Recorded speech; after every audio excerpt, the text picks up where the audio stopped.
கர்த்தருடைய பரிசுநாமத்துக்கு ஸ்தோத்திரம். கர்த்தருடைய பரிசுநாமத்துக்கு ஸ்தோத்திரம். இந்த வழியிலும் இந்த வார்த்தையை கொடுக்கும்படிக்கு தெய்வம் கொடுத்த கிருபைகளுக்காக நன்றி செலுத்துகிறேன். ஸ்தோத்திரிக்கிறோம். இன்னைக்கு நம்ம தியானிக்க முடியாது எடுத்துக்கொண்ட வேத வசனம் 1 நாளாகமம் 29ஆம் அதிகாரம் 11வது வசனம்.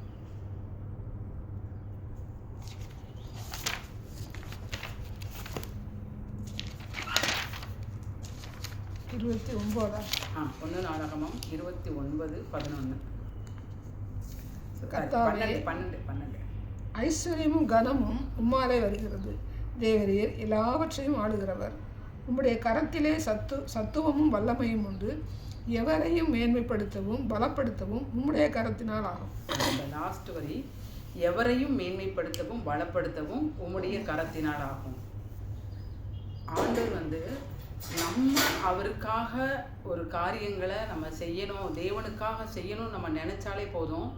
நம்மளை கொண்டு செய்ய வேண்டிய திட்டங்களை செய்கிறதற்கு அவர் என்ன செய்வார், அவருடைய கரத்தினால எல்லாமே ஆகும்.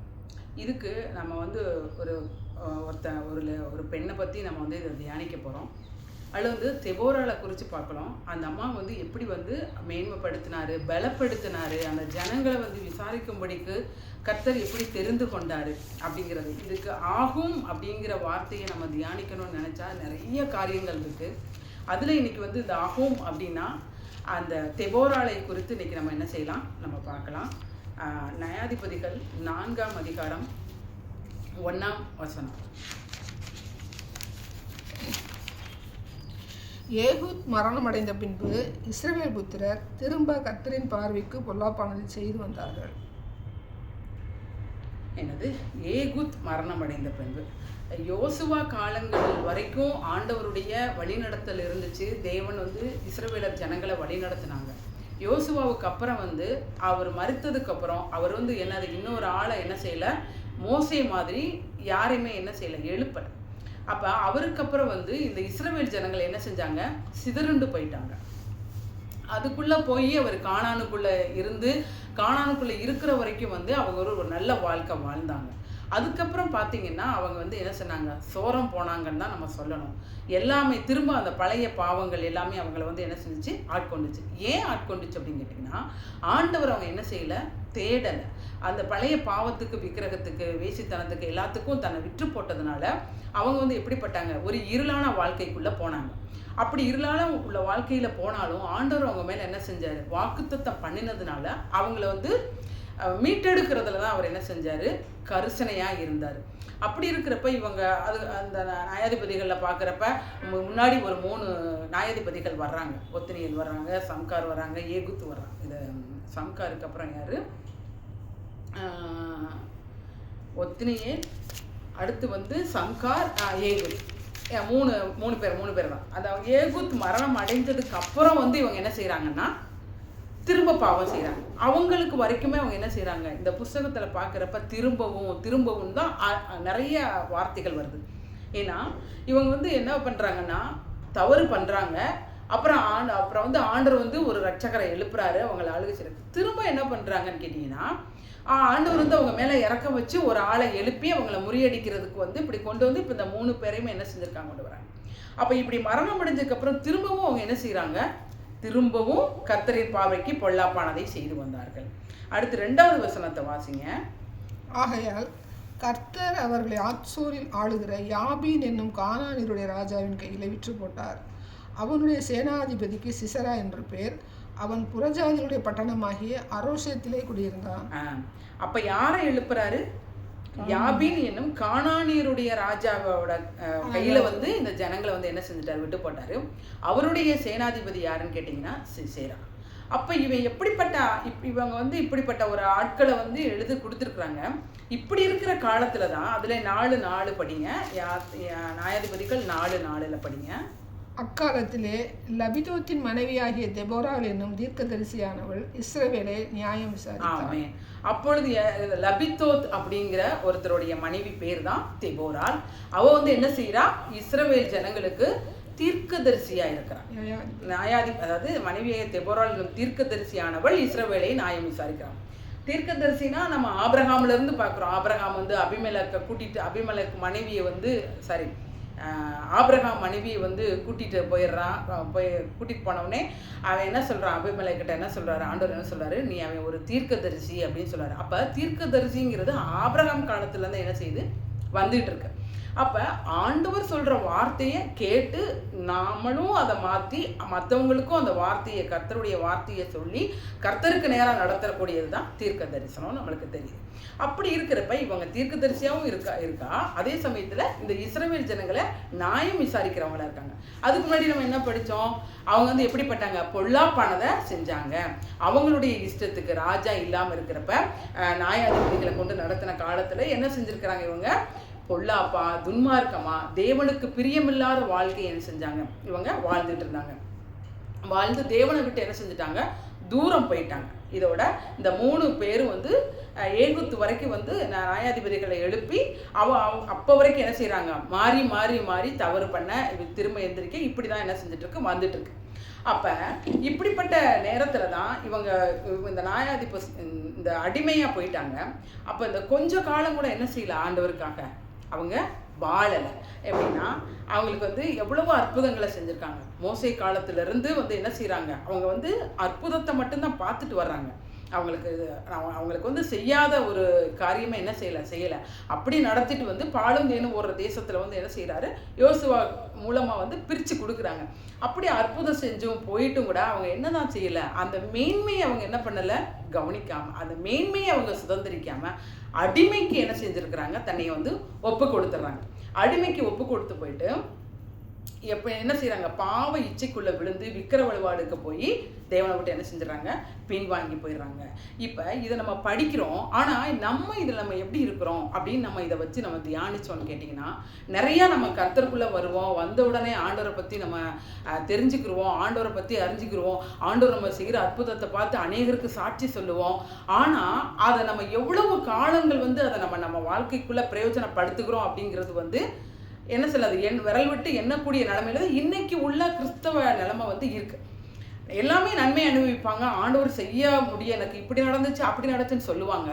ஆனால் அந்த உலக ஐஸ்வர்யம் வந்த உடனே அவங்க என்ன ஆயிடுறாங்க அப்படிங்கன்னா, திரும்ப இது இல்லை தப்பு, இதுதானே அப்படின்னு சொல்லி அவங்களே என்ன செஞ்சுக்கிறாங்க, தன்னையே இந்த மாதிரி திரும்ப பாவத்துக்குள்ளே போகிறவங்களா இருக்கக்கூடிய சூழ்நிலைகளில் தான் இன்றைக்கி நம்ம இருக்கோம். அப்போ நம்ம இதெல்லாம் நம்ம என்ன செய்யணும், ஆராய்ஞ்சு பார்க்கணும். நம்ம எப்படி வந்து இருக்கணும், ஆண்டவருடைய வார்த்தையை நம்ம எப்படி தியானிக்கணும்.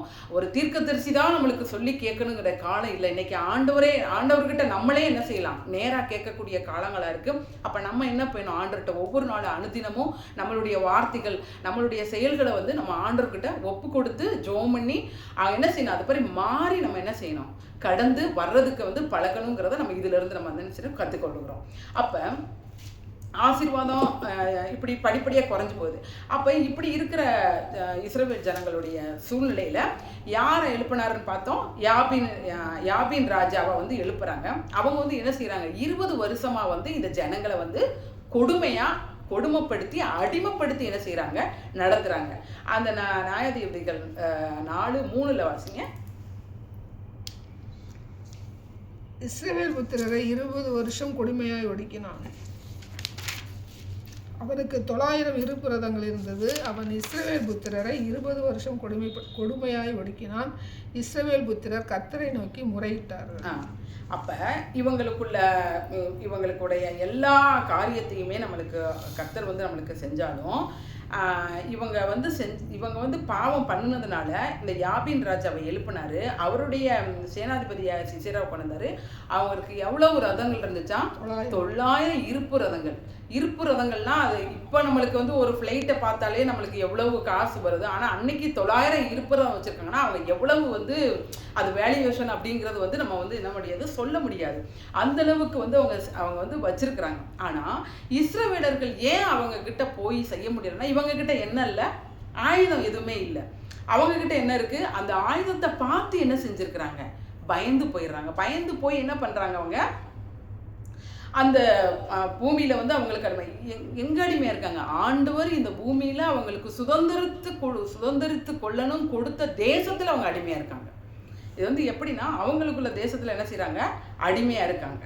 அப்போ இந்த பாவங்கள் குறைகள் எல்லாத்தையுமே என்ன செய்யலை, அவங்க நம்மளுக்கு கஷ்டம் வருதே நினச்சாங்களே ஒழிய தன்னைத்தானே உணர்ந்து ஏன் நம்மளுக்கு இந்த பாதை நம்ம என்ன தவறு இருக்குன்னு சொல்லி உணர்ந்து தேவனிடத்துல என்ன செய்யலை, தன்னை அர்ப்பணிக்க யாருமே என்ன செய்யலை. அவங்கள பார்த்து தான் பயப்படுறாங்க. அப்போ அந்த பயம் நம்மளுக்கு என்ன செய்யுதுன்னா, பயம் நம்மளுக்கு பிசாசு நம்மளுக்கு கொண்டு வந்துடுவான். அப்படி பயம் வர்றப்ப நம்ம தவறே பண்ணிட்டாலும் ஆண்டவர்கிட்ட உடனே நம்ம என்ன செய்யணும், ஒப்புரவாகணும். அப்படி அந்த பயத்தை கொண்டு வந்ததுனாலே நம்மளுடைய தேவ சித்தம் திட்டம் மற்ற காரியங்களை என்ன செஞ்சிடும், தடைபட்டு போயிடும். அப்படிப்பட்ட அந்த பயத்தை பிசாசு என்ன செஞ்சிடறான், கொண்டு வந்துடுறான். அப்போ இது போல போகாமல் அவங்க என்ன செய்கிறாங்க, போயிடுறாங்க. அடுத்துதான் இப்போ நம்ம படித்தோம். இவ எங்கே இருந்து இந்த நியாயம் விசாரிக்கிறாள்னா 5ஆம் வசனத்தை படிங்க. அவள் எப்பிராயிம் மலை தேசமான ராமாவுக்கும் பெத்தேலுக்கும் நடுவில் இருக்கிற தெபோராளின் பேரிச்ச மரத்தின் கீழே குடியிருந்தாள். அந்த ராமாவுக்கும் பெத்தேலுக்கும் இடையில என்ன செய்யறாங்க, அவங்க வீட்டுக்கு பக்கத்திலே உட்கார்ந்து அவங்க என்ன செய்யறாங்க, பேரிச்ச மரத்தின் கீழே நின்று நியாயம் விசாரிக்கிறாங்க. விசாரிக்கிறது மட்டும் இல்ல, இஸ்ரவேல் ஜனங்களுக்கு ஆலோசனையை சொல்லி கர்த்தருக்குள்ள என்ன செய்யறாங்க, அவங்கள நடத்துறாங்க. அப்போ இவங்க எப்படிப்பட்டவங்களா இருக்கிறாங்கன்னா, தேவஞானம் நிறைந்தவங்களாக, நல்ல பண்பு உள்ளவங்களாக, தெய்வபக்தி நிறைந்தவர்களாக, தன்னை முழுவதும் கர்த்தருக்கு அர்ப்பணிச்சதுனால தான் அவங்க என்ன செய்ய முடியுது, இந்த இஸ்ரவேல் ஜனங்களுக்கு முன்மாதிரியாக என்ன செய்ய முடியுது, வாழ முடியுது அவங்கனால. அப்போ இப்போ ஜனங்கள் இப்போ மனம் போன போக்கில் வாழ்ந்துக்கிட்டு இருக்கிறவங்களுக்கு இவங்க என்ன செய்கிறாங்கன்னா, ஆண்டவருக்குள்ள அவங்கள கொண்டு வந்து தேவனுடைய வார்த்தையை அவங்களுக்கு சொல்லி அவங்கள தேவனுக்குள்ள என்ன செய்கிறாங்க, வழி நடத்துகிறாங்க. அப்போ அவங்களுக்கு அப்படி இருந்ததுனால அப்போ எவ்வளவோ பேர் ஆண்கள் இருந்திருப்பாங்க. ஆனால் அந்த ஆண்கள்லாம் யாருமே எழுந்திருக்காத ஒரு காலத்தில் ஒரு கர்த்தர் என்ன செய்கிறாரு, ஒரு பெண்ணை எழுப்ப பண்ணுறாரு. அப்போ அவங்க அதுக்கு தகுதியுள்ள பாத்திரமா இருந்ததுனால மட்டும்தான் என்ன செய்கிறாங்க, தெபோரால ஆண்டவர் பயன்படுத்த விரும்புகிறார். அப்போ இதனுடைய அது எப்படின்னா, ஒருத்தங்களுக்கும் யாருக்குமே என்ன செய்யலை, பட்சபாதம் இல்லாமல் என்ன செய்யலாங்க, நியாயமாக அந்த வழக்குகளை என்ன செய்கிறாங்க, பாரபட்சம் இல்லாமல் அவங்க கர்த்தருடைய வாயாக இருக்கிறார் அப்படின்னு சொல்லிட்டு நம்ம என்ன படிக்கிறோம், வாயாக இருந்தாங்க. அவங்க எப்படி இருந்தாங்கன்னா, குடும்பத்தையும் நல்லா பார்க்குறவங்களாகவும் எல்லா தடைகளையும் தாண்டியும் கர்த்தருடைய ஊழியத்தை செய்கிறவங்களாக இருந்தாங்க. அப்போ இன்னைக்கு இருக்கிற நம்ம பெண்களாகிய நம்ம என்ன பண்ணலாம், நம்மளுக்கு இதெல்லாம் பாஸ்டருக்குரிய வேலை, இதெல்லாம் ஆண்கள் செய்கிற வேலை, நம்ம வீட்டில் தானே இருக்கோம் அப்படின்னு சொல்லி நம்ம என்ன செய்யக்கூடாது, நம்மளுக்கு நாமளே ஒரு வட்டம் போடக்கூடாது. ஆண்டவர் யாரை வேணாலும் அவருக்காக எழும்புறப்ப கர்த்தர் அவர் நம்ம இடம் கொடுக்குறப்ப கர்த்தர் என்ன செய்வார், நம்மளை பயன்படுத்துகிறவங்களா இருப்பாங்க. அப்போ நம்மளுக்காக பயன்படுத்துகிறப்ப இருக்கணும். நம்ம ஐயோ நம்மளுக்கெல்லாம் முடியாது, நம்மளுக்கெல்லாம் தெரியாது அப்படின்னு சொல்லி அப்போ உள்ள அந்த காலத்தில் இவங்களும் இப்படி பேசாமல் இருந்தாங்க. இந்த இஸ்ரவேலுக்கு ஒரு ரட்சிப்பு வந்திருக்காங்க. அப்போ அவங்க என்ன செஞ்சாங்க, இஸ்ரவேல் ஜனங்களுக்காக அவங்க போராடி எல்லா காரியத்தையும் நின்று அவங்க என்ன செஞ்சாங்க, பார்த்தாங்க. அப்போ கர்த்தர் சொல்கிறத கேட்டு அவங்க என்ன தெபோரால் என்ன சொன்னாங்க, ஜனங்களுக்கு சொல்லி நியாயத்தை தீர்த்தாங்க. அப்படி அதோட மட்டும் இல்லை, அவங்க எப்படி இருந்தாங்கன்னா, தாழ்மையோட தான் ஒரு காரியத்தை என்ன செய்வாங்களா. தாழ்மை என்ன செஞ்சான், அவங்களுக்குள்ள இருந்துச்சான். இப்போ பெரியவங்க, அப்புறம் யார் இளைஞர்கள், அப்புறம் பெண்கள், ஆண்கள் இப்படின்னு சொல்லிட்டு பாகுபாடின்றி என்ன செய்கிற ஒரு கர்த்தர் வழி நடத்துகிறது. எந்த வயசுலும் எப்பவுமே கர்த்தருக்குள்ள நம்ம கர்த்தர்கிட்ட கேட்குறப்ப நம்ம என்ன செய்கிறவராக இருப்பார், வழி நடத்துகிறவங்களா இருக்கிறாங்க. அப்போ அந்த பெண் நியாயாதிபதி இருக்கிறது பெண்ணோட நியாயாதிபதியாக அந்த காலகட்டங்களில் இருக்கிறது ஒரு பெண்ணு எழும்புறது ஒரு சாதாரண காரியம் இல்லை. ஏன்னா அவங்க பராக்கிரமமான ஆண்களுக்கு மத்தியில் தெபோரால் என்ன செஞ்சுருக்கிறாங்க, தெரிந்தெடுத்திருக்கிறாங்க. அவங்க ஒரு தேசத்தை மட்டும் என்ன செய்யலை, விட்டு அந்த அவங்களுடைய அந்நிய தெய்வத்தை எல்லாம் அவங்க வழிபடுற அந்த எல்லா பாவங்களிலிருந்தும் அவங்கள விலக்கி, பாவத்திலிருந்து ஜனங்களை திசை திருப்பி இந்த விக்கிர ஆராதனை, இந்த ஜனங்களை விடுவிக்கக்கூடிய எல்லா காரியத்திலையும் தேவனுக்காக பிரித்தெடுக்கக்கூடிய ஒருத்தங்களா இருந்தாங்க. நம்மளுடைய பக்தி வைராக்கியம் நமக்குள்ள மட்டும் அவங்க வச்சுக்கிறாமா, அது எரிஞ்சு அடுத்தவங்களுக்கு வெளிச்சம் கொடுக்கறதா. அவங்க அநேக இந்த இஸ்ரவேல் ஜனங்களை என்ன செஞ்சாங்க, அந்த பாவத்திலிருந்து விலக்கி தேவன் பக்கம் சேர்க்கிறவங்களா இருந்தாங்க. இன்னைக்கு நம்மளும் ஒருத்தங்களுக்கு போய் நம்ம சொல்றோம் அப்படின்னாக்க, முதல்ல நம்ம என்ன செஞ்சிருக்கணும், அந்த காரியங்கள் பிரகாரம், அந்த வார்த்தை பிரகாரம் நம்ம இவங்க இப்படி செய்வாங்க அப்படின்னு மற்றவங்களுக்கு வந்து நம்மளை பற்றி தெரிஞ்சிருந்தா மட்டும்தான் நம்மளுடைய வார்த்தை என்ன செய்வாங்க, பிரதிபலிக்கக்கூடியதாக இருக்கும். அப்போ இவங்க வந்து அப்படி நடந்துக்கிட்டதுனால தான், இவங்க அந்த எந்த பாவத்தில் இல்லாததுனால தான் அந்த ஜனங்களை என்ன செஞ்ச முடிஞ்சு, தேவனண்டை கூட்டி சேர்க்கக்கூடியவர்களாக இருக்கிறவங்களாக அவங்களால என்ன செய்ய முடிஞ்சு, இருக்க முடிஞ்சு. அப்போ இப்படிப்பட்ட ஒரு வெற்றிக்கு முன்னோடியாக இருக்கிற இவங்களுக்கு வந்து நம்ம நிறைய புக்லலாம் நம்ம படிக்கிறோம். அதில் என்னன்னு கேட்டிங்கன்னா, இவங்களை ஒரு தேனீக்கு ஒப்பாக வந்து சொல்கிறாங்க. தேனி எப்படின்னு கேட்டிங்கன்னா, ஒரு 40 லட்சம் பூக்கள்ல இருந்து தான் 1 கிலோ தேனை வந்து எடுக்குமா. அப்போ அது அவ்வளவு சுறுசுறுப்பாக என்ன செய்யுமா, அந்த தேனியை போய் எடுத்துகிட்டு வருமா. ஆனால் அதே சமயத்தில் அந்த தேனில் அந்த அந்த கூட்டை போய் நம்ம கலச்சிட்டோன்னு வச்சுக்க, அந்த கூடு வந்து அது அவ்வளவு சேர்க்கறது, அந்த கூடு எப்படிப்பட்ட கூடாக இருக்கும், பெரிய கூடாக தான் இருக்கும். அந்த தேனியெல்லாம் பார்த்தீங்கன்னா எனக்கு அவ்வளோ ரொம்ப பெருசாக இருக்கும். அப்படி வந்து அவங்களுடைய காரியங்களை வந்து சுறுசுறுப்பாக இருந்துச்சு. ஆனால் அந்த கூட்டை போய் களைச்சிட்டோன்னு வச்சுக்கோங்களேன், அந்த தேனி என்ன செஞ்சு, தேனி கொட்டி இறந்தவங்களே நிறைய பேர் இருக்காங்க. அப்போ அதனுடைய கொடுக்குனால என்ன செய்வாங்க, அவங்களுக்கு எதிராக வர்றவங்கள அவங்கள கொட்டி அவங்கள திருத்தி அவங்க சாகடிக்கிறதுக்குள்ள தேவனுக்குள்ளே கொண்டு வர்றதுக்குரிய ஒரு ஆயுதமாக என்ன செஞ்சாங்க, அவங்க பயன்படுத்தாங்க. அப்போ இதில் வந்து சுறுசுறுப்பாக இருந்தாங்க. ஜனங்களை வந்து மனம் திரும்பி சத்ருவுடைய கையிலிருந்து என்ன செஞ்சுருக்கிறாங்க, விடுதலையாக்குறாங்க. இதெல்லாம் வந்து அவங்க என்ன செய்கிறது, தேவனுக்காக, தேவனுடைய ஜனங்களுக்காக அவங்க என்ன செஞ்சுருக்காங்க, பரிதபித்து தேவனண்டை கூட்டி சேர்க்கறக்காக அவங்க வந்து இந்த காரியங்கள்லாம் செஞ்சாங்க. அடுத்து பார்த்திங்கன்னா தெபோராலும் பாராக்கும். நியாயாதிபதிகள் 4:6-7 படிங்க. அவள் நப்தலியில் உள்ள கேதேசில் இருக்கிற அபினோகாமின் குமாரன் பாராக்கை வரவழைத்து, நீ நப்தலி புத்திரரிலும் செபுலோன் புத்திரரிலும் 10,000 பேரை கூட்டிக் கொண்டு தாபோர் மலைக்கு போக கடவாய் என்றும், நான் யாபேனின் சேனாபதியாகிய சிசராவையும் அவன் ரதங்களையும் அவன் சேனையையும் கீசோன் பள்ளத்தாக்கிலே உன்னிடத்திற்கு வர இழுத்து அவனை உன் கையில் ஒப்பு கொடுப்பேன் என்றும் இஸ்ரவேலின் தேவனாகிய கர்த்தர் உனக்கு கட்டளையிடவில்லையா என்றார். அப்போ வழக்கமாக வந்து இவங்க எல்லா வேலைத்தையும் இவங்க இந்த காரியத்தெல்லாம் செய்கிறப்ப இவங்களுடைய பலத்தினால் என்ன செஞ்சிருக்க முடியாது, கண்டிப்பாக செய்ய முடியாது. கர்த்தருடைய பலமும் பராக்கிரமமும் அவங்களுக்கு இருந்ததுனால மட்டும்தான் என்ன செய்கிறாங்க, இவங்க இந்த காரியத்தை என்ன செய்கிறாங்க, நீ என்ன செய்ய, நப்தலி புத்திரரும் செபுலோன் புத்திரரையும் 16,000 பேரை கூட்டிட்டு நீ தாபோர் மலைக்கு என்ன செய்ய போ அப்படின்னு சொல்கிறாங்க. இதில் இந்த நப்தலி கோத்திரத்தாரும் இந்த ஆசேர் கோத்திரத்தார் வந்து அவங்க பிஸ்னஸில் ஈடுபட்டதுனால அவங்க என்ன செய்யலை, வரலை. இன்னொருத்தங்க வந்து இன்னொன்று என்ன கேட்டாங்க, ரூபனும் தான் கோத்திரத்துக்காரங்களும் யுத்தத்துக்கு வரல, 2 பேரும் வரல. இதனால முதல்ல பாராக்கிட்ட சொல்கிறாங்க, நீ என்ன செய்ய, நீ யுத்தத்துக்கு தாபோர் மலையிலேருந்து இத்தனை பேரை நீ கூட்டிகிட்டு போ இந்த கோத்திரத்துலேருந்து அப்படிங்கிறாங்க.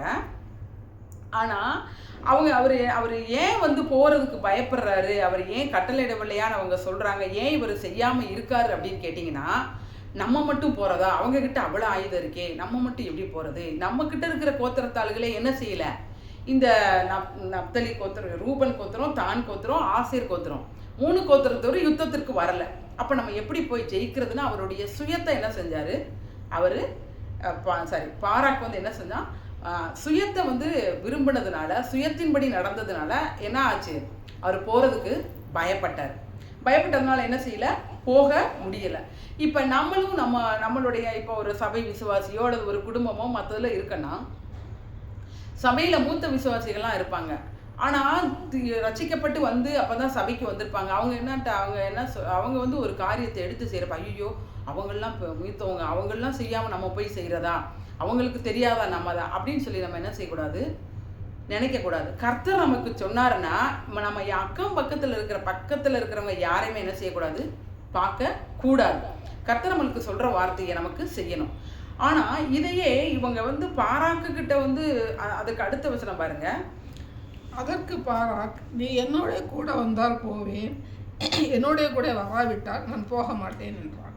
முதல்ல வந்து தெபோராள்கிட்ட பேசுறதுக்கு முன்னாடியே ஆண்டவர் யார்கிட்ட தான் பேசியிருப்பாரு? பாராக்கு கிட்ட வந்து என்ன சொல்லியிருப்பாரு? பேசியிருப்பாரு. சிசேராவையும் சேனையும் கீசன் பள்ளத்தாக்கில் போடு, நீ எத்தனை பேர், நீ எங்கே போகணும், எதிரி எந்த இடத்துல நீ இருக்கணும் அப்படிங்கிறத வந்து சொல்லி அவர் பயந்ததுனால தான் யாரை எடுக்கிறாரு?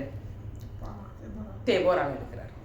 கர்த்தருடைய கட்டளையை கேட்டு எதிரியின் பலத்தை அவன் பயந்து போனதுனால என்ன செய்யல? எடுக்கலை. அப்போ நம்மளுக்கு கொடுத்ததை நம்ம சூழ்நிலைகளை பார்க்காம கர்த்தர் நமக்கு செய்கிறத நம்ம என்ன செய்யணும்? கண்டிப்பாக நம்ம பார்க்குறவங்களா அதன் பிரகாரம் நம்ம நடக்கிறவங்களா என்ன செய்யணும்? இருக்கணும்.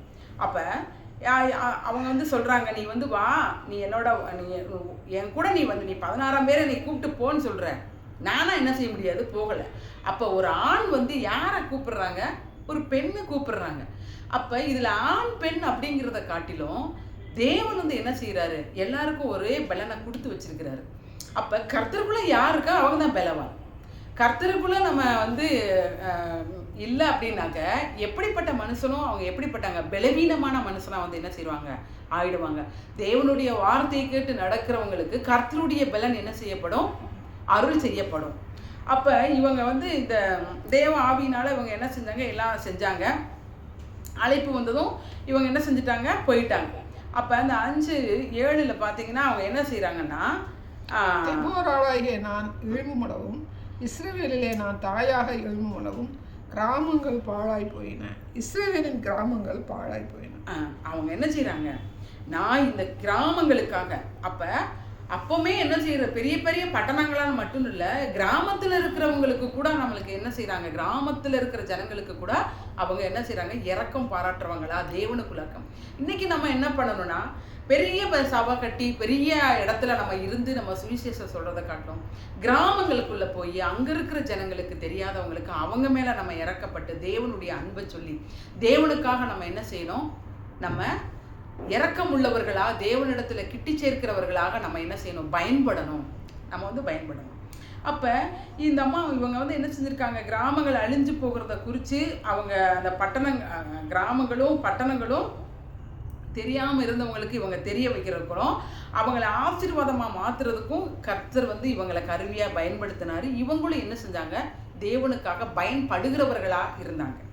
அப்போ அவங்க பெண்ணாக இருந்தாங்க, ஞானமாக செயல்பட்டாங்க. அதனால கர்த்தர் அவங்களுக்கு என்ன செஞ்சாங்க? உதவி செய்தாங்க. நீ பயப்படாத, நான் உன்னோட இருக்கிறேன் அப்படின்னு கர்த்தர் சொல்கிறாரு. எல்லாருமே நான் பயப்படக்கூடாதுன்னு சொல்லியிருக்காருன்னு அந்த வாக்குத்தத்தத்தை நம்ம என்ன செஞ்சுருக்க முடியாது? பற்றி கொள்ளக்கூடாது என்னையை பொறுத்தளவு. ஏன்னு கேட்டிங்கன்னா, நம்ம தகுதியாக இருக்கணும். ஆண்டவருக்காக நம்ம வந்து என்ன பண்ணுறோம், நம்ம ஆண்டவருக்காக என்ன காரியம் செய்கிறோம் அப்படின்னு சொல்லிட்டு தான் அந்த வாக்குத்தத்தத்தை நம்ம என்ன செஞ்சுருக்க முடியும்? சொந்தம். அதை ஆண்டவரே நம்மளுக்கு என்ன செஞ்சிருவாரு? அந்த சூழ்நிலையில் நம்ம பயப்படாதபடிக்கு காக்கிறவருக்கு அவர் வல்லமையுள்ளவராக இருக்கிறார். அப்போ சாதாரண பெண்ணை இருந்த நம்மை அவர் வந்து செய்வார், எழுப்புவார். அப்போ ஆண்டவர் வந்து சொன்னது போல் நான் உனக்கு துணை நிற்பேன்னு சொன்னது மாதிரி பாராக்கிட்ட சொல்கிறாங்க. சொல்லிட்டு அவருடைய சேனையும் உன்னை ஒப்பு கொடுப்பேன்னு சொல்லி நீ போ, அவங்கள கூட்டிகிட்டு போன்னு சொல்லி சொன்ன உடனே இவ சொன்ன வார்த்தை என்ன செஞ்சிச்சு? யாருக்கு இருந்துச்சு? அந்த தெபோராள் சொன்ன வார்த்தை பாராக்குக்கு எப்படி இருந்துச்சு? ஒரு பயத்தை விட்டு ஒரு தெளிவான ஒரு தைரியம், அவங்களுக்கு ஒரு பலன் வந்து அவங்களுக்கு வந்துச்சு. அந்த வார்த்தை தான் அவங்களுக்கு என்ன செஞ்சிச்சு?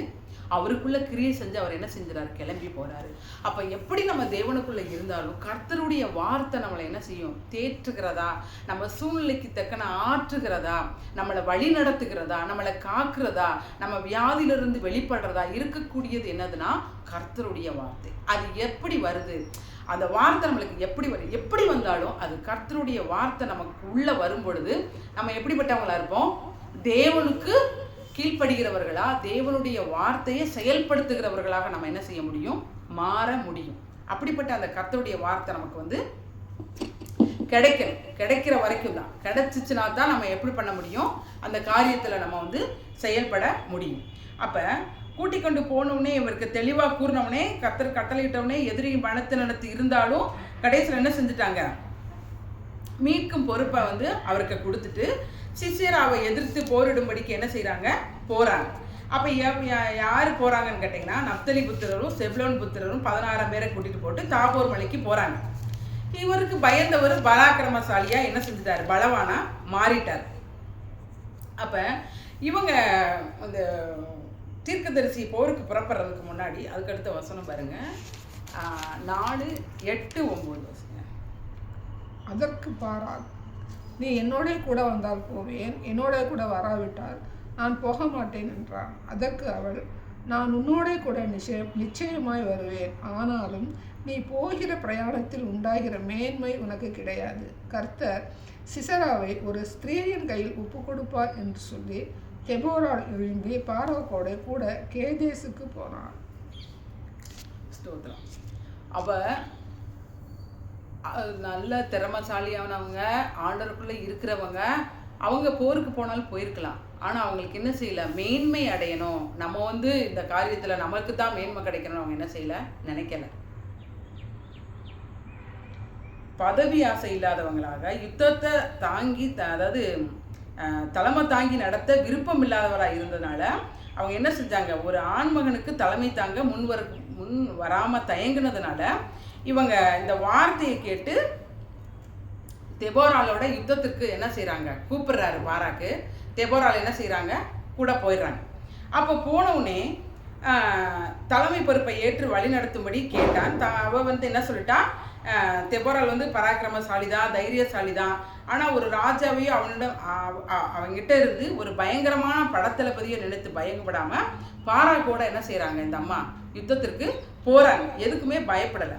அப்போ இது ஒரு வசனம் பார்த்தீங்கன்னா, சங்கீதம் 144:1 பார்த்தீங்கன்னா, நம்முடைய கைகளை போருக்கும் நம்முடைய விரல்களை யுத்தத்திற்கும் நம்மளை பழக்குவிக்கிற தேவன் அப்படின்னு இருக்குது. ஆனால் நம்மளுடைய போருக்கு எதை பயன்படுத்துகிறாரு கர்த்தர், நம்மளையே என்ன செய்கிறாரு, பயன்படுத்துகிறவராக இருக்கார். ஆனால் இந்த பாராக்கோட வெற்றியின் மேன்மை உனக்கு இல்லை அப்படின்னு சொல்லி சொன்னாங்கல்ல, நீ ஒரு பெண்ணு கையில் தான் கொடுப்பேன். அதே மாதிரி எதிரியான சிசேராவை யார் கையில் கொடுத்தாருன்னா, ஒரு ஸ்திரியின் கையில் தான் ஒப்பு கொடுத்தார். அவள் தீர்க்க தரிசனம் சொன்ன மாதிரி சிவலுக்கிற இதில் பார்த்தீங்கன்னா, கோலியாத்து தாவீதை கோலியாத்து தாவீது கோலியாத்தை வென்ற பொழுது அதனுடைய மேன்மை யாருக்கு கிடைக்கல, சவுல் ராஜாவுக்கு கிடைக்கல. அதே மாதிரி இவன் யுத்தத்துக்கு போனாலும் அந்த மேன்மை யாருக்கு கிடைச்சது, ஒரு பெண்ணுக்கு தான் கிடைச்சது. அப்போ இந்த தாவீதுக்கு கிடைச்ச உடனே சவுல் கொன்றது 1000, தாவீது கொன்றது 10,000 சொல்லி அவங்க பாடுறதெல்லாம் நம்ம பார்க்குறோம். அப்போ ஆண்டவருக்கு தான் தெரியும் யாருக்கு எப்பொழுது எப்படி இந்த மேன்மையை கொடுக்கணும் அப்படின்னு சொல்லி யாருக்கு தெரியும், ஆண்டவருக்கு தான் தெரியும். ஏன்னா அவங்க அதுக்கு தகுதியுள்ளவங்களாக இருக்கிறதுனால கர்த்தர் ஒருத்தங்களை குறித்து முன்னறிவித்து ஒரு திட்டம் வச்சிருப்பார். அப்போ இந்த யுத்த ட்ரெஸ் எல்லாம் உடுத்திட்டு அவங்க களமிறங்கி இருக்கிறாங்க. இன்னைக்கு எத்தனையோ பேர் நம்ம இரும்பு பெண்மணின்னு சொல்கிறோம், ஆனால் ஒரு பெண்ணு போருக்கு என்ன செய்கிறாங்க, போகிறாங்க. உண்மையாலுமே இவங்க எப்படிப்பட்டவங்க, ஒரு இரும்பு பெண்மணி.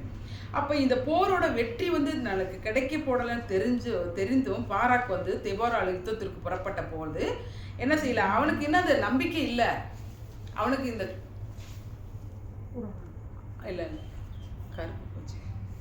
இது அந்த அவனுக்கு என்ன செய்யல, கடைசி வரைக்கும் நம்பிக்கை இல்லை பாராக்கு. அப்போ இந்த கிடைக்காது அப்படின்னு நினைச்ச உடனே அவன் என்ன செய்யறான்,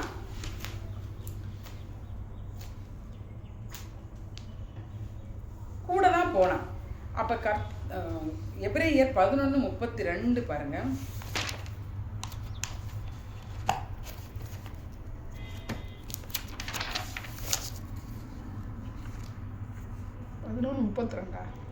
எபிரேயர் 11:32. பின்னும் நான் என்ன சொல்லுவேன், கிதியோன், பாராக், சிம்சோன், யெப்தா, தாவீது, சாமுவேல் என்பவர்களையும் தீர்க்கதரிசிகளையும் குறித்து நான் விவரம் சொல்ல வேண்டுமானால் காலம் போதாது. அப்போ இவங்க எல்லாருமே எப்படி சொல்றாங்க, உண்மையா செய்கிற ஊழியங்களுக்கு இறுதியில் கர்த்தர் என்ன செய்கிறாரு, அவங்களுக்கு ஒரு பாராட்டுதல் தர்றாரு அப்படிங்கிறத நம்ம எபிரேயர் 11:32 பார்க்கலாம். அப்புறம் பார்த்தீங்கன்னா நியாயாதிபதிகள் 4:10 படிங்க. அதுக்கப்புறம்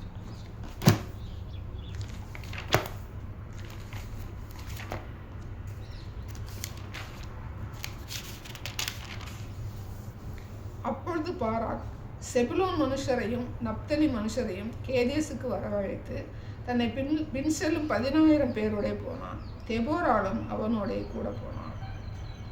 14, 15, 16. அப்பொழுது தெபோராள் பாராக்கை நோக்கி, எழுந்து போ, கர்த்தர் சிசெராவை உன் கையில் ஒப்புக் கொடுக்கும் நாள் இதுவே. கர்த்தர் உனக்கு முன்பாக புறப்படவில்லையா என்றார். அப்பொழுது பாராக்கும் அவன் பின்னாலே 10,000 பேரும் தாபோர் மலையிலிருந்து இறங்கினார்கள். கர்த்தர் சிசெராவையும் அந்த எல்லா ரதங்களையும் சேனை அனைத்தையும் பாராக்குக்கு முன்பாக பட்டய கருக்கினால் கலங்கடித்தார். சிசெரா ரதத்தை விட்டு இறங்கி கால்நடையாய் ஓடிப்போனான். பாராக் ரதங்களையும் சேனையும் புறஜாதியுடைய அரோசேத் மட்டும் துரத்தினான். சிசெராவின் சேனையெல்லாம் பட்டயக்கருக்கினால் விழுந்தது, ஒருவனும் மீதியாய் இருக்கவில்லை. அப்போ என்ன செய்கிறாங்க? நீ எழுந்து போ, சிசெராவை உன் கையில் கொடுப்பாரு, இந்த நாள் வந்து உனக்கு வந்துருச்சு, கர்த்தர் உனக்கு வந்து என்ன செய்யிருக்காரு, உன் முன்னாடி போகிறாரு, அதான் புறப்படலையா, நீ என்ன செய்யி, இந்த 16 பேரை கூட்டிட்டு நீ போயிட்டு அந்த சேனைகள் எல்லாத்தையும் நீ சிசெரா முறியடிப்பா அப்படின்னு சொன்ன மாதிரியே என்ன செய்கிறாரு கர்த்தர், பட்டைகளை விழிச்சு அவங்கள முடிவெடுத்துறாரு. சிசெரா என்ன சொல்கிறான், இனிமேல் நம்ம என்ன செய்ய முடியாது, தப்பிக்க முடியாதுன்னு சொல்லிட்டு தன் பிராணம் தப்புனா போதும் அப்படின்னு சொல்லிட்டு அவன் என்ன செய்கிறான், ரதத்தெல்லாம் விட்டு இறங்கிட்டு ஓடுறப்ப தான் அவங்க என்ன செய்கிறாங்க. அடுத்த வசனம் படிங்க. சிசெரா கால்நடையாய் கேனியனான ஏப்பேரின் மனைவி யாகேலுடைய கூடாரத்துக்கு ஓடி வந்தார். அப்பொழுது யாபீன் என்னும் ஆத்சோரின் ராஜாவுக்கும் கேனியனான ஏபேரின் வீட்டுக்கும் சமாதானம் உண்டாயிருந்தது. யாகேல்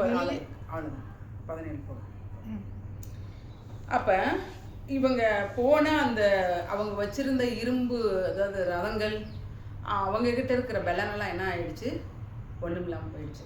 இது என்ன பலனா இருந்துச்சு, கர்த்தருடைய வார்த்தை. கர்த்தருடைய வார்த்தை, நீ போ, அவங்கள என்ன செய்வேன், அவங்கள முறியடிப்பா, உன் கூட வரலையான்னு கர்த்தர் பேசின வார்த்தையின் பிரகாரம் என்ன பண்ணார், கர்த்தர் வந்து அங்கே அற்புதம் செஞ்சார். இந்த ஜனங்களுக்கு ஒரு விடுதலையை கொடுக்கும்படிக்கு அந்த சிசெராவை முறியடிக்க கர்த்தர் வந்து திட்டம் வைத்திருந்தார். அப்போ கீசோன் பள்ளத்தாக்கில் தெபோரால் வந்து இந்த சிசெராவோட ரதங்களையும் சேனைகளையும் அந்த படை வீரர்களையும் கண்ட தெபோரால் எந்திரிச்சு என்ன செய்கிறாங்க, சிசெராவை கையில் உனக்கு ஒப்பிடுக்கு நாள் சொன்னது போலயே பாராக்கும் சேனைகள்லேருந்து போய் இறங்கி அந்த தைரியமாக விசுவாசமாக அவர்களுக்கு என்ன செஞ்சார், ஜெயத்தை தந்தார்.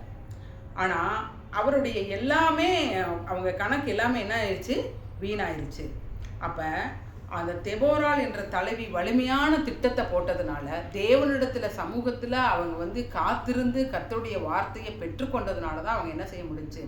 எல்லாரும் மாதிரியும் இவங்களோட இருப்பு ரதத்தை பார்த்து ஆட்கள் இல்லைன்னு சொல்லி பார்த்து பயந்துருந்தாங்கன்னா இஸ்ரவேல் ஜனங்களுக்கு விடுதலை கிடைச்சிருக்காரு. இவங்க தைரியமாக எல்லா காரியத்தையும் இப்படி செஞ்சதுனால தான் அந்த வார்த்தை அவங்களுக்கு என்ன செஞ்சிச்சு, கிடைக்கப்பட்டுச்சு. அப்போ கிடைக்கப்பட்டதுனால தான் இவங்களுக்கு இன்னைக்கு ஒரு விடுதலையை கர்த்தர் கொடுத்தாரு. இந்த நியாயாதிபதிகள் 5:4 வச்சுங்க. கர்த்தருக்கு முன்பாக பர்வதங்கள் கரைந்தது, இஸ்ரவேலின் தேவனாகிய கர்த்தருக்கு முன்பாக சீனாயும் கரைந்தது. அந்த போர் நடந்துகிட்டு இருக்கிறப்ப தான் என்ன ஆயிடுச்சு, பெருமலை, பர்வதங்கள் கரையுது. அப்படின்னாக்கா பர்வதங்கள்னா மலைகள் கூட என்ன செய்கிறாங்க, கரைங்கிற அளவிற்கு இஸ்ரவேலின் தேவனாகிய கர்த்தர் என்ன செஞ்சார், மலையை வரிசைக்க பண்ணினார். மலையை வந்து வரிசைக்க பண்ணார். மழை வந்துச்சு. அப்படி மழை வந்து வெள்ளப்பெருக்கு ஏற்பட்ட உடனே அந்த இருப்பு ரதங்கள்லாம் என்ன செஞ்சிச்சு, மாட்டிட்டு என்ன செய்ய முடியல, அது ஓட முடியாதனால தான் என்ன பண்ணிட்டாங்க, அவங்க ரதத்தை விட்டுட்டு ஓடினார். யாரு, சிசெரா. அப்போ சரியான அந்த போராயுதங்கள் கூட இல்லாமல் வலிமையான போர் சேனாதிபதியை வந்து வெல்லுவதற்கு கர்த்தர் என்ன செஞ்சிருக்காரு, இயற்கைக்கு கட்டளையிட்டார். தன் ஜனங்களை காப்பாற்றும்படிக்கு இயற்கைக்கு கட்டளையிட்டார். இதைத்தான் வந்து யாத்திராகமம் 14:14 பார்க்குறோம். கர்த்தர் உங்களுக்காக யுத்தம் பண்ணுவார், நீங்கள் சும்மா இருப்பீர்கள். நம்ம வாசிக்கிறோம் அந்த வார்த்தையை. அதை வந்து நம்ம வாழ்க்கையில் அனுபவிக்கிறப்ப தான் இந்த வார்த்தையினுடைய வலிமை எவ்வளவு, இந்த வார்த்தையுடைய பலன் எவ்வளவு. நீங்கள் சும்மா இருப்பீர்கள், நீங்கள் சும்மா இருப்பீர்கள், யுத்தம் கர்த்தருடையதுங்கிறத வார்த்தை சும்மா நம்ம என்ன செய்யறதில்ல, வாசிக்கிறதில்ல. இங்கே எப்படிப்பட்ட ஒரு இடத்துல வந்து கர்த்தர் வந்து என்ன செஞ்சார், இவங்க சும்மா இருக்கிறப்ப வெற்றியை அவர் நம்மளுக்கு கொடுக்கிறவராக இருந்தார். அப்போ எல்லாத்தையுமே என்ன செஞ்சிட்டாரு, மாற்றி அவங்கள கொன்று போட்டுட்டாங்க. அவங்க இந்த மலையில் இவங்க போய் பட்டயத்தால் வெட்டி கண்டிப்பாக அவங்க என்ன செஞ்சுருப்பாங்க, அவங்கள எல்லாருமே மாண்டு போகும்படி தான் நடந்திருக்கணும். சரி, அதுக்கப்புறம் பார்த்தீங்கன்னா இது தெபோரால் வந்து தீர்க்க தரிசனத்தின்படி இது எல்லாமே நடந்து முடிஞ்சிச்சு. அடுத்து எசேக்கியா ராஜாக்காக கர்த்தர் வந்து ஒரு தூதனை அனுப்பினார். அதில் 1,85,000 பேர் அசிரியர்களை கொண்டு போடுறத நம்ம என்ன செய்கிறோம், பார்க்குறோம். 1,85,000 பேரை வந்து கொண்டு போகிறத நம்ம பார்க்குறோம். அதே மாதிரி இவங்களுக்கு என்ன செஞ்சிருக்காரு, கர்த்தர் வந்து இந்த அற்புதங்களை செஞ்சார். அப்போ இந்த யுத்தம் வந்து புதுவகையான யுத்தமாக, எப்படி வானத்திலிருந்து மகிமை வெளிப்படும்படியான ஒரு யுத்தமாக வந்து என்ன செஞ்சு இந்த யுத்தம் இருந்துச்சு. அப்போ நட்சத்திரங்கள் தங்கள் அந்த நிலைமையிலிருந்து சிசராவோடு யுத்தம் பண்ணின அப்படின்னு சொல்லி நம்ம புக்கில் வந்து நம்ம என்ன செய்கிறோம், நிறைய புக்கில் வந்து நம்ம பார்க்குறோம், நட்சத்திரங்கள் யுத்தம் பண்ணுச்சு அப்படின்னு சொல்லிட்டு. அப்போ ஆவிக்குரிய யுத்தம்ங்கிறது வந்து பூமியில் நடக்கிறது இல்லை, அது வான மண்டலத்தில் நடக்கிறது. எபேசியர் 6:12 பார்த்தீங்கன்னா இந்த வசனத்தை படிங்க, தெரியும்.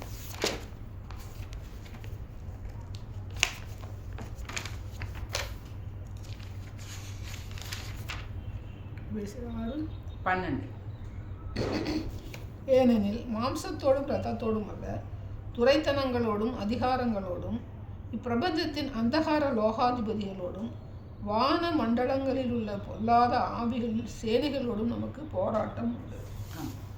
அப்போ நம்மளுக்கு நம்ம என்ன செய்யலாம், உலகத்தில் வான மண்டலத்தின் பொல்லாத ஆவிகளோடு போராட்டம் உண்டது போல இங்கே இருக்கிற நட்சத்திரங்களும் தேவதூதர்களும் யாருக்கு எதிராக, சிசேராவுக்கு எதிராக யுத்தம் பண்ணினதா நம்ம பார்க்க முடியுது. அப்போ அந்த நம்மளுடைய பிரதிநிதியான நட்சத்திரங்களும் பூமியின் பிரதிநிதியான நதிகளும் இவர்களுக்கு என்ன செஞ்சுச்சு, கர்த்தர் உதவி செய்தார். இதனால தான் இவங்க என்ன செஞ்சாங்க, பாடல்களை படித்தாங்க. தெபோரால் பாடின பாடல்னு சொல்லிட்டு நியாயாதிபதிகள் 5ஆம் அதிகாரத்தில் படித்தோம்னாக்க, தெபோரால் அபினோகாமின் குமாரன் பாராக்கு பாடினது அப்படின்னாக்கா இவங்க பாடியிருக்காங்க, அங்கிட்ட மிரியாம் பாடியிருக்கிறாங்க. இப்படி ஒவ்வொருத்தரும் கர்த்தர் வந்து அந்த யுத்தத்தில் ஜெயித்து தன்னுடைய காரியங்களில் ஜெயித்ததுனால அவங்க என்ன செய்கிறாங்க, அவங்களுக்குள்ள பொங்கி வந்து அவங்க அந்த பாடல்களை படித்து தேவனுக்கு என்ன செய்கிறாங்க, மகிமைப்படுத்துகிறாங்க. அப்போ இந்த தெபோரால் அப்படின்னா, தெபோரா அப்படின்ற அந்த வார்த்தையை ஒவ்வொரு காரியத்துக்கும் நம்ம பார்த்தோம் அப்படின்னு கேட்டிங்கன்னா,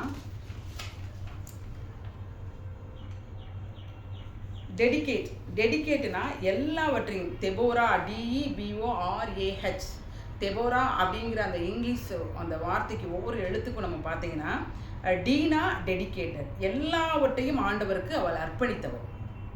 சரிங்களா? இதிலிருந்து நம்ம கற்றுக்கொள்ளக்கூடிய பாடங்கள், அவள் இஸ்ரவேல் தேவனுக்கு தன்னை அனுப்பரிச்சா, அதனால தேவன் அவளை வந்து என்னத்தை செஞ்சார், வேதத்தை கை கொள்ளுகிறவர்களால் ஏற்படுத்தினாரு, சமுதாயத்தை இணைக்கக்கூடிய பாலமாக என்ன செஞ்சார், வச்சார்.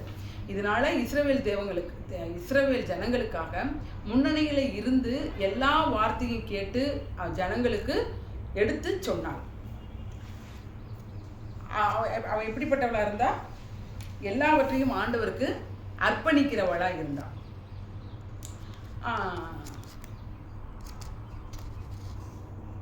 இதில் நம்ம இன்னைக்கு பார்த்தீங்கன்னா, அந்த பொன்னம்மாள் சன்னியாசி அப்படின்னு சொல்லி கேள்விப்பட்டிருப்பீங்கன்னு நினைக்கிறேன். அவங்க வந்து கேரளாக்காரங்க, அவங்க ஒரு சுவிசேஷகர், அவங்க வந்து படிக்கவே தெரியாதவங்க. அவங்க பார்த்தீங்கன்னா அவங்க ஃபஸ்ட்டு டைம் ஆனதுக்கு வந்து எனக்கு ஒன்றுமே தெரியாதே ஆண்டவரே, நான் வந்து என்ன செய்ய முடியும், உங்களுக்காக நான் என்ன செய்ய முடியும். ஆனால் அவங்களுக்கு ஒன்று தெரியும், ஆண்டவரோட இருக்க தெரியும், ஆண்டவரோட அவங்களுக்கு என்ன செய்யும், ஜெபிக்க தெரியும், ஆண்டவருக்காக எல்லாவற்றையும் இழக்க தெரியும். அந்த ஒன்று மட்டும்தான் அவங்களுக்கு இருந்துச்சே ஒழிய, இந்த உலகப்புறமான காரியங்களை அவங்களுக்கு ஒன்றுமே என்ன செய்யாது, தெரியாது. அவங்க வந்து அறையில் நின்று அவங்க ஜோம் பண்ணுறப்ப ஆண்டவரை கண்ட தரிசனத்தில் அவங்க வந்து பாடலாக பாடியிருப்பாங்க. அப்படிப்பட்ட ஒரு படிப்பறிவே இல்லாதவங்க, தேவனை மட்டும் நேசித்து வாழ்ந்தவங்க, இன்னைக்கு உள்ள காலங்களில் வாழ்ந்தவங்க யாருன்னா இந்த பொன்னம்மாள் அப்படின்னு சொல்லி ஒரு சுவிசேஷம். இவங்க இதை படிக்காதவங்களை என்ன பண்ணார், இந்தியா முழுவதும் கர்த்தர் பயன்படுத்தினார். அடுத்து சிங்கப்பூர், மலேசியான்னு சொல்லி அநேக இடங்களுக்கு அவங்கள என்ன செஞ்சாங்க, கொண்டு. இது வந்து நம்ம வேதத்தில் படிக்கிறோம், வேதத்தில் தான் இப்படி இருக்குது அப்படின்லாம் நம்ம சொல்லலாம். ஆனால் இன்றைக்குமே என்ன இருக்குது, எந்த தகுதியுமே இல்லாமல் இருக்கிறவங்களையும் கர்த்தர் என்ன செய்ய முடியும், உயர்த்த முடியும். அப்போ அவங்க கேட்டப்ப என்னை நான் எப்படி பயன்படுத்துகிறேன், நீ என்னை மட்டும் பின்பற்றி வா, நான் உனக்கு அவங்க சாட்சியை நான் கேட்டிருக்கேன், நீ என்னை பின்பற்றி வா அப்படின்னு சொன்ன ஒரே வார்த்தையை அவங்க வச்சுட்டு அவங்க என்ன பண்ணாங்க, ஆண்டவருக்கு பின்தொடர்ந்து அவங்க தேவனுக்கு மகிமையான ஊழியத்தை வந்து செஞ்சாங்க. எந்த கரைதிரையும் இல்லாமல் செஞ்சாங்கன்னு நம்ம வாசிக்கிறோம். கர்த்தருக்கும் அவங்களுக்கும் உள்ளது. நம்ம இது எடுத்துக்காட்டுக்காக நான் வந்து இதை வந்து சொல்கிறேன். அப்போ அப்படி வந்து என்ன செய்கிறாங்க, அப்புறம் வந்து ஈனாக்க எஃபிஷியன்ட், திறமைசாலி. இந்தம்மா வந்து எப்படிப்பட்டவங்களா இருந்தாங்க, திறமைசாலியாக இருந்தாங்க. அதோட ஒரு செயல்படுத்துவதில் அவங்க வந்து ஒரு வல்லமை உள்ளவங்களாக இருந்தாங்க, ஒரு செயலாற்றுவதில் வல்லமையானவங்களாக என்ன செஞ்சாங்க இந்த தெபோரால் இருந்தாங்க. தேவைகளை அறிந்து என்ன செய்கிறது, செயல்படுறது. எல்லா வேலையுமே செய்யலாம், அதுக்கு ஒரு திட்டம் வேணும், எல்லாம் செய்யணும். ஆனால் இவங்க எந்த இடத்துல எந்த காரியத்தை செய்யணும் அப்படிங்கிற ஒரு செயல்பாடோடு என்ன செஞ்சாங்க, செயல்படுத்தினாங்க. அவள் நியாயாதிபதியாக இஸ்ரவேலை வந்து திறமையாக வழி நடத்தினாங்க. அப்புறம் வந்து இவங்க வந்து இவங்க நம்ம ஏற்கனவே பார்த்த மாதிரி இவங்க எல்லா பாவத்துக்குள்ளே இருந்தவங்களை அவங்க என்ன செஞ்சாங்க, வழி மாறி தேவனிடத்தில் கொண்டு வந்து சேர்த்தாங்க. அப்போ அந்த காலத்தில் பார்த்தீங்கன்னா யூத மரபுப்படி யூதர்கள் வந்து ஆண்கள் வந்து பெண்களை என்ன செய்ய மாட்டாங்க, அவ்வளவா மதிக்க மாட்டாங்க. அவங்க கணவனுக்கு கீழ்ப்படியணும், வீட்டில் தான் இருக்கணும், இதுதான் அவங்களுடைய வழக்கமாக இருந்தது. அப்படிப்பட்ட ஒரு இடத்துல தான் என்ன செஞ்சுருக்காங்க, இந்த அம்மா வந்து எழும்பி இருக்கிறாங்க. அப்படி எழும்பி மக்களை என்ன செஞ்சுருக்காங்க, வழிநடத்த அவங்க தன்னை அர்ப்பணித்ததுனால தேவன் அவங்களை என்ன செஞ்சாங்க, பயன்படுத்தினாங்க. அவங்க பயன்படுத்துறது மட்டும் இல்லை, அந்த இஸ்ரவேல் ஜனங்க இவங்களுக்கு கீழ்ப்படிஞ்சாங்க. இந்த தெபோராளுக்கு வந்து என்ன செஞ்சாங்க, அவங்க கீழ்ப்படிஞ்சவங்களாக இருந்தாங்க. கீழ்ப்படிஞ்சவங்களாக இருந்தது உள்ளமில்ல, அவங்க வந்து நீதியாயும் இரக்கமாயும் அவங்க என்ன செஞ்சாங்க, அந்த வழக்குகளை தீர்க்கிறவங்களாக இருந்தாங்க. அப்புறம் வந்து பார்த்திங்கன்னா எரேமியாவை அதே மாதிரி ஆண்டவர் என்ன செஞ்சார், அழைத்தார். அதுக்கும் பல காரணங்கள் வந்து என்ன செஞ்சு அவங்களுக்கு வந்து நேர்ந்தது. நம்ம எரேமியாவை பற்றி நான் சொல்ல ஒரு எடுத்துக்காட்டுக்காக நான் சொல்கிறேன். அதனால தெபோரால் பயன்படுத்தப்பட்ட ஒரு தாயாக இருந்தால், இஸ்ரவேலில் நியாயாதிபதியாகவும் தேவனுக்காக போராடுகிற ஒரு வீராங்கனையாகவும் ஒரு இரும்பு பெண்ணாகவும் அவங்க என்ன செஞ்சாங்க, இருந்தாங்க. அடுத்து வந்து போல்டு, பி ஃபார் போல்டு. அப்படின்னா போல்டுனாக்க தைரியம் வரும். எதுக்குமே என்ன செய்ய வராங்க, மனத்திடம்னா என்ன கவலை வந்தாலும் என்ன சூழ்நிலை வந்தாலும் அந்த சூழ்நிலையை பார்த்து பயந்து ஐயோ அடுத்து ஒரு காரியத்துக்கு போக முடியாமல் அந்த சூழ்நிலையிலேயே நம்ம கவலைப்பட்டு அந்த காரியங்கள் அடுத்து என்ன செய்யாது, செயல்படவே முடியாது. ஆனால் இவங்க என்ன செஞ்சாங்க, எந்த சூழ்நிலை வந்தாலும் அந்த சூழ்நிலையில் என்ன செஞ்சாங்க, தன்னுடைய மனதை திடப்படுத்தக்கூடியவங்களா ஒரு போல்டானவங்களா என்ன செஞ்சாங்க, அந்த அம்மா இருந்தாங்க. அவங்கள சொல்லப்பட்டு போனாக்கா அவங்க எப்படிப்பட்டவங்களாம், சிங்கம் போல தைரியமாக இருந்தாங்க. 10,000 பேரோட என்ன செஞ்சாங்க, அவங்க செல்றதுக்கு தயாராக இருந்தாங்க, அந்த போருக்கு வந்து செல்றதுக்கு தயாராக இருந்தாங்க அப்படின்னு சொல்லி நம்ம வந்து என்ன செய்யலாம், அதில் பார்க்கலாம். அப்போ அந்த கானானிய ராஜாவாகிய இந்த யாபீனின் சேனாதிபதி சிசேராவை வந்து என்ன செஞ்சாங்க, அந்த 900 இருப்பு ரதத்தை காட்டிலும் பலன கர்த்தர் அவங்களுக்கு கொடுத்து ஜெயிக்கும்படிக்கு கிருபையை அவங்க பெற்று அதை என்ன செஞ்சாங்க, பயன்படுத்தினாங்க. அதை அவங்க மட்டும் செய்யலைனாலும் தட்டி எழுப்பி அந்த காரியத்தை செய்ய வைக்கிறவங்களா ஒரு திறமைசாலியாக வந்து இருந்தாங்க. அடுத்து இன்னொன்று பார்த்தீங்கன்னா, அந்த பாராக்கு ஏன் இன்னும் பயந்தார் அப்படின்னு கேட்டீங்க, நிறையா தடவை என்ன செஞ்சாங்க, அந்த போருக்கு போய் அவங்க தோற்று போயிட்டாங்க. தோற்று போனதுனால அவங்களுக்கு என்ன செய்யலை, அவங்களுக்கு பயம் வந்துருச்சு. நம்ம இனிமேலும் இவங்க சொல்கிறத கேட்டு நம்ம தோற்று போவோங்கிற ஒரு எண்ணமும் அவருக்குள்ளே இருந்துச்சு. ஆனால் பரிசுத்த ஆவியானவர் நம்மளோட இருக்கிறப்ப நம்ம தோற்று போக மாட்டோம் அப்படின்றது வந்து பாராக்குக்கு என்ன செய்யலை, தெரியலை. இவங்க கர்த்தருக்குள்ளே இருந்ததுனால தான், கர்த்தருக்குள்ள இருக்கிற தைரியத்தில் தான் இவங்க செஞ்சாங்க. இவர் வந்து கர்த்தருடைய வார்த்தையை கர்த்தருக்குள்ளே இல்லாததுனால அவர் என்ன செய்ய தெரியுமில்ல, பண்ண முடியல. அதை அது அப்போஸ்தலர் 4:31 எடுத்து படிங்க.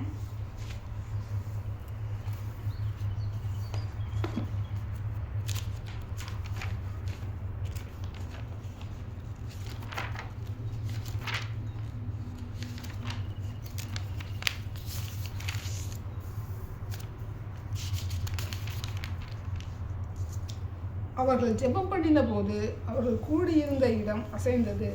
அவர்கள் எல்லாரும் பரிசுத்த ஆவியினால் நிரப்பப்பட்டு தேவ வசனத்தை தைரியமாய் சொன்னார்கள். அப்போ அவங்க கூடி ஜெபித்த பொழுது பரிசுத்த ஆவியானவர் இறங்கி அவங்களுக்கு என்ன செஞ்சுறாங்க, பலப்படுத்தினாங்க. அவங்களோட ஜெபம் வந்து என்ன செஞ்சிச்சு, வல்லமையுள்ள ஜெபமாக கேட்கப்படதான் இருந்துச்சு. அது மாதிரி தெபோராள் இருந்தாங்க. பாராக் என்ன செய்யல, அப்படி இல்லாததுனால அவர் என்ன செஞ்சுட்டாரு, பயந்து போயிட்டார். அடுத்து ஒபீடியன்ட், கீழ்ப்படியும் மனம் கொண்டவங்க. அவங்க என்ன செஞ்சாங்க, கீழ்ப்படிஞ்சாங்க.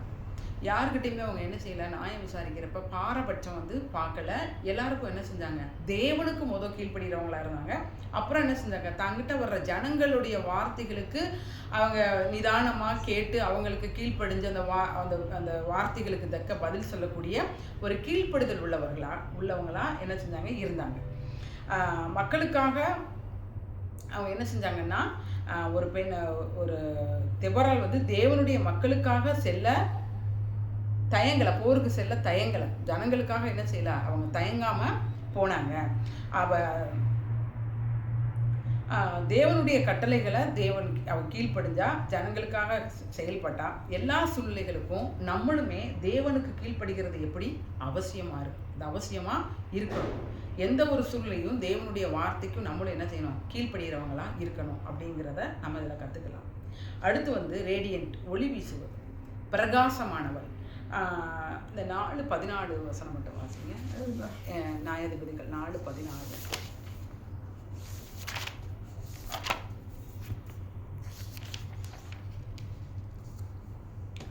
அப்பொழுது தெபோராள் பாராக்கை நோக்கி, எழுந்து போ, கர்த்தர் சிசராவை உன் கையில் ஒப்பு கொடுக்கும் நாள் இதுவே, கர்த்தர் உனக்கு முன்பாக புறப்படவில்லையா என்றார். அப்பொழுது பாராக்கும் அவன் பின்னாலே 10,000 பேரும் தாபோர் மலையிலிருந்து இறங்கினார்கள்.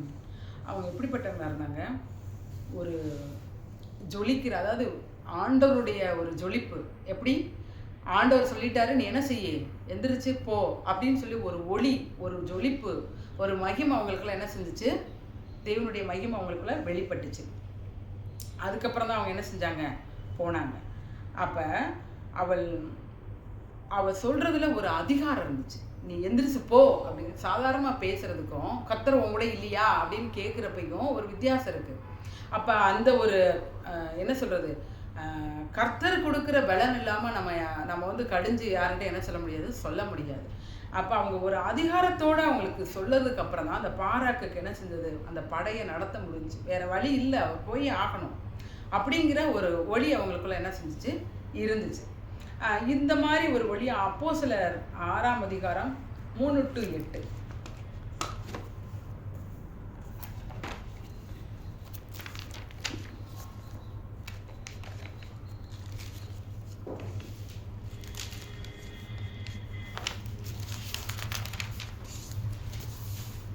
ஆதலால் சகோதரரே, பரிசுத்த ஆவியும் ஞானமும் நிறைந்து நற்சாட்சி பெற்றிருக்கிற 7 பேரை உங்களில் தெரிந்து கொள்ளுங்கள். அவர்களை இந்த வேலைக்காக ஏற்படுத்துவோம். நாங்களோ ஜெபம் பண்ணுவதிலும் தேவ வசனத்தை போதிக்கிற ஊழியத்திலும் இடைவிடாமல் தரித்திருப்போம் என்றார்கள். இந்த யோசனை சபையார் எல்லாருக்கும் பிரியமாயிருந்தது. அப்பொழுது விசுவாசமும் பரிசுத்த ஆவியும் நிறைந்தவனாகிய ஸ்தேவானையும் பிலிப்பையும் பிரகோரையும் நிக்கானோரையும் தீமோனையும் பர்மனாவையும் யூத மார்க்கத் அமைந்தவனான அந்தியோகியா பட்டணத்தானாகிய நிக்கோலாவையும் தெரிந்து கொண்டு அவர்களை அப்போஸ்தலருக்கு முன்பாக நிறுத்தினார்கள். இவர்கள் ஜெபம் பண்ணி அவர்கள் மேல் கைகளை வைத்தார்கள். தேவ வசனம் விருத்தி அடைந்தது. சீஷருடைய தொகை எருசலேமில் மிகவும் பெருகிற்று. ஆசாரியர்கள் அனைவரும் விசுவாசத்துக்கு கீழ்ப்படிந்தார்கள். ஸ்தேவான் விசுவாசத்தினாலும் வல்லமையினாலும் நிறைந்தவனாய் ஜனங்களுக்குள்ளே பெரிய அற்புதங்களையும் அடையாளங்களையும் செய்தார். அப்போ ஆண்டவர் வந்து இங்கே ஒரு குறிப்பிட்ட ஆட்களை என்ன செய்கிறாரு, தேர்ந்தெடுத்து அவங்கள என்ன செய்கிறாரு, அவங்க மேலே கைகளை வச்சு அவங்களுக்கு ஜெபம் பண்ணி வேத வசனத்தில் விருத்தி அடையும்படிக்கு என்ன செஞ்சவுடனே அதில் ஸ்தேவான் எப்படிப்பட்டவர் இருக்கிறாரு, விசுவாசத்தினாலும் வல்லமையினாலும் நிறைந்தவராய் ஜனங்களுக்குள்ளே பெரிய அற்புதங்களையும் அடையாளங்களையும் செய்கிறவர்களா என்ன செஞ்சார், ஸ்தேவான் இருந்தாங்க. அந்த 6லயே 15 பார்த்தீங்கன்னா, ஆலோசனை சங்கத்தில் உட்கார்ந்திருந்த அனைவரும் அவன் மேல் கல்லெறிய நோக்கமாக இருந்து அவன் முகம் தேவதூதன் முகத்தை போல இருக்க கண்டார்கள். அப்போ இவங்க ஆண்டவருக்குள்ளே இருந்ததுனால இவங்க எப்படிப்பட்டவங்களா இருக்கிறாங்க, ஒளி வீசக்கூடியவங்களா இருக்கிறாங்க. ஸ்தேவானுடைய முகம் எப்படி பிரகாசமாக இருந்ததோ அதே போல் இவங்களும் எப்படிப்பட்டவங்களா இருந்தாங்க, பிரகாசமானவர்களாக இருந்தாங்க அப்படின்னு சொல்லி நம்ம இதில் வந்து பார்க்கணும். அடுத்து வந்து ஆயத்தம் உள்ளவர், அவைலபிள், ஆயத்தம் உள்ளவங்க அப்படிங்கிற 4:10 வாசிங்க. நியாயாதிபதி.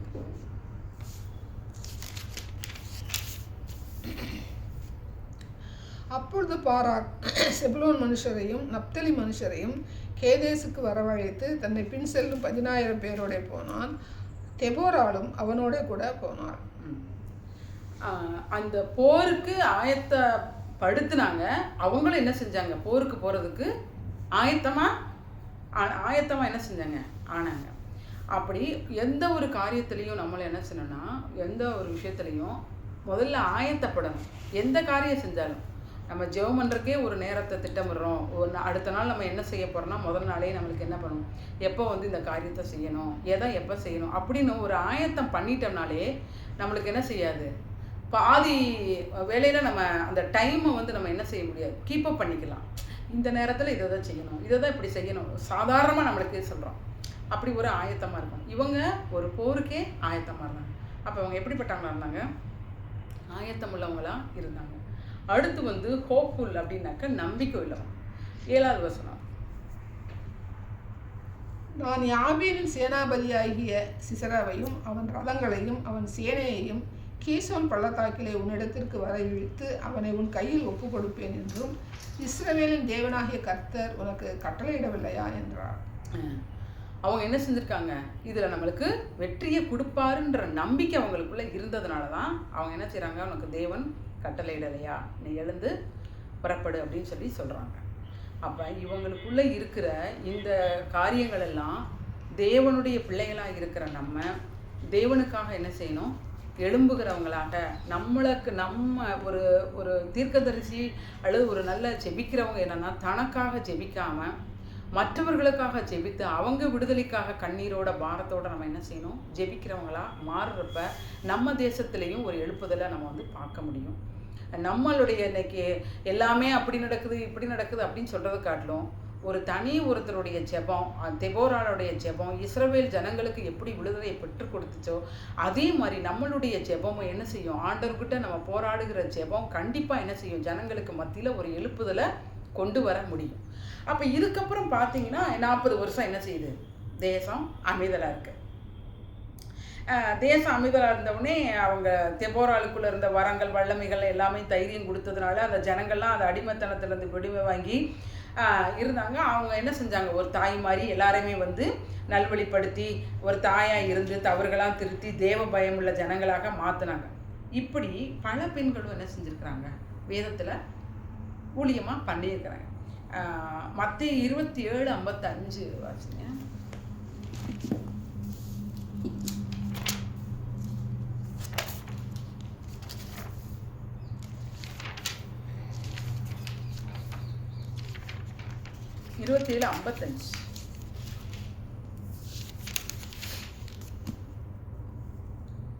மேலும் இயேசுவுக்கு ஊழியம் செய்யும்படி கலிலேயாவிலிருந்து அவரோட வந்திருந்த அநேக ஸ்திரீகள் அங்கே தூரத்திலே நின்று பார்த்து கொண்டிருந்தார்கள். யாருக்கு ஊழியம் செஞ்சாங்களாம்? இயேசுவுக்கு ஊழியம் செய்யும்படி. அப்போ அநேக பெண்கள் ஊழியம் செஞ்சுருக்கிறாங்க. நம்ம என்ன செய்கிறோம், இதை பார்க்குறோம். அப்போ பெண்களாகி நம்மளும் என்ன செய்யணும், ஊழியம்னா நம்ம போய் எல்லாருக்கும் ஒரு ஜனத்துக்காக நம்ம வீட்டுக்குள்ளேருந்து ஜெபம் பண்ணுறதே என்னது, அவங்க மனம் திரும்புகிறதே என்னது, ஒரு ஆண்டவருக்காக செய்யக்கூடிய ஒரு ஊழியம்தான். அப்போ நம்ம ரட்சகராக நம்ம சொந்த ரட்சரை கேட்டுக்கின்ற ஒவ்வொருவரையும் நம்ம யாருமே எப்படிப்பட்டவங்க இல்லை, அற்பமானவங்க இல்லை, ஏதாவது ஒரு ஊழியத்தை நம்ம செஞ்சுருக்கோம். இதைத்தான் 1 நாளாகமம் 16:23 சொல்லப்பட்டது. பூமியின் சகல குடிகளே கர்த்தரை பாடி நாளுக்கு நாள் அவருடைய ரட்சிப்பின் சுவிசேஷத்தை அறிவியுங்கள்.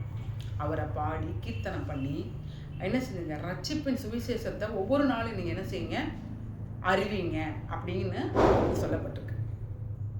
இது எல்லாமே நம்ம தேவனுடைய ஆசீர்வாதம் நம்மளுடைய வாழ்க்கையில் நம்மளுக்கு இருக்கும் பொழுது நம்ம தேவனுடைய சித்தத்தை கேட்டு நடக்கிறவங்களா, ஏதோ நம்ம ரட்சிக்கப்பட்டோம், ஏதோ நம்ம வாழ்கிறோம், ஏதோ நம்ம ஒவ்வொரு நாளும் போகிறோம், கர்த்தருக்கு என் பிள்ளைக்கு கல்யாணத்தை பண்ணி கொடுத்தாரு, வேலை வாங்கி கொடுத்தாரு, எனக்கு குழந்தை இல்லை, எனக்கு வியாதி போச்சு அப்படின்னு தனக்குத்தானே நம்ம ஜெபம் பண்ணுறதை காட்டிலும் தெபோராள் எப்படி ஒரு தேசத்துக்காக எழும்புனாங்களோ அது மாதிரி நம்மளும் என்ன செய்யணும், மற்றவங்களுக்காக ஜெபம் பண்ணி ஆண்டவருடைய நாம மகிமைப்படும்படியாக இந்த பூமியில் இருக்கிற காலங்கள் வரைக்கும் நம்ம அவருக்கு பிரயோஜனமுள்ள ஒரு வாழ்க்கையாக நம்ம வாழணும்.